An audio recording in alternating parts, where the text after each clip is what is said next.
As we get closer to the next general election in the United Kingdom in 2024, we might be facing new problems.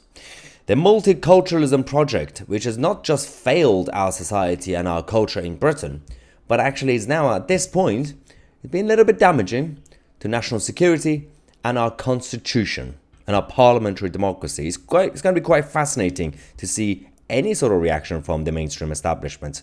But they would say this is just democratic. Alright, what are we talking about? There are Islamic preachers going around in the United Kingdom, across the country. They're making speeches, they're making videos, they're proud of it, posting on social media. And I have one video that I'm going to show you in a second. This is about the fact that they are admitting that they are in an Islamic bloc vote. Now, if you go to talk to your liberal friends, they would say, no, that's just a conspiracy theory. People just vote as individuals like everybody else, and it's just democracy. Let them do whatever they want. Yeah, of course, when it comes to exercising votes, that's fine. There is a problem when it comes to the Islamic community creating a bloc vote and creating campaigns to influence the election. I'm going to explain why, because it's no longer about democracy, the way they do it. First, let's go to this video we have from one of the Islamic preachers saying, we have now enough people in this country, they are saying, to influence the election and swing the vote.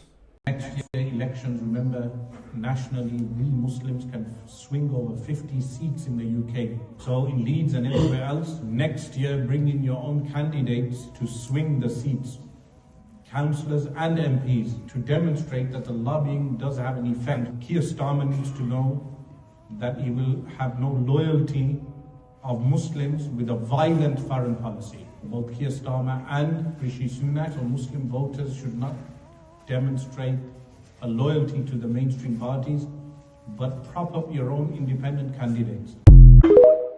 Okay, so there are two issues to focus on. Number one, the reason I'm criticizing this is because I'm criticizing all of us, the rest of society.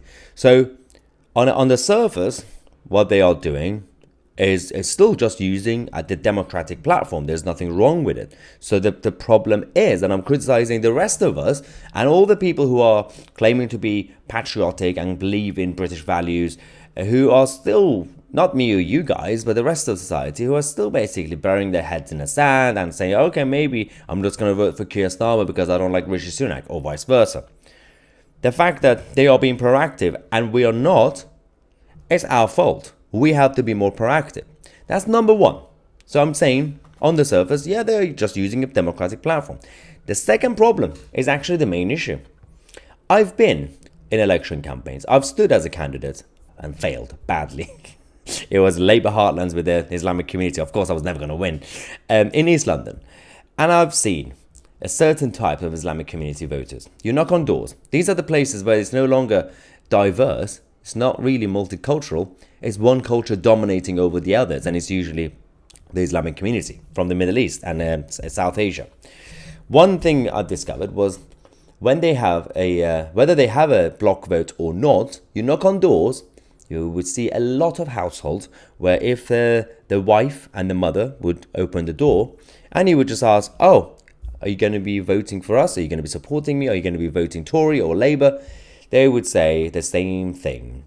Oh, unfortunately, you'll have to wait for my husband to get home. I don't have a say. He will vote on behalf of all of us in the household. Now, that is no longer democracy. That is rigging the election. That is certain cultures using their own standards to essentially get households to completely vote one way. This is how they can influence the election. This is how, when they are now having an official block vote, it is becoming a problem. It's not just that, hey, well done to them. They are creating an organized movement to influence the election against British culture, and it's your fault for not doing the same thing and you're losing. Even if you want to do that, to fight back, you have to find a way to also challenge this tendency. There are also, you've seen so many times in Tower Hamlet, where the Islamic candidates and the leaders, when they start having a movement, the block vote, they go, at best, they bribe all the small businesses in the area and all the other community leaders, and at worst, they create intimidation campaigns to force them to vote. Is that democracy? It's not. And this is where we have to do something about it, because I don't think the establishment care enough. Let me know what you think. I'm Tousi, and we are the media.